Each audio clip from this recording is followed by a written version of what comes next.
तुम्ही तर म्हणलेलं 25 मोठं पाणी लागणार. अहो हे काय आहे मग? अरे हे काय पाणी आहे बारक पोरग मुतल्या काय फक्त तुम्ही एक मिनिट थांबा. तंबाखू खाल्ल्याशिवाय मला पाणी किती आहे ते कळत नाही.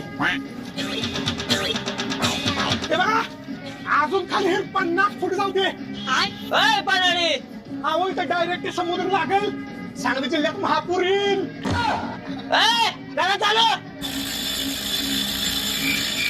मालिक 100 फूट हो गया. ओ पानाडी कुठं आहे समुद्र? एक मिनिट थांबा. तंबाखू खाल्ल्याशिवाय मला करंट लागत नाही. एक गोळ झाला. समुद्राच पाणी जरा असं टेरनं मारून साईडने गेले. साईड को मारा पारा, समुद्र साईड को है. मालिक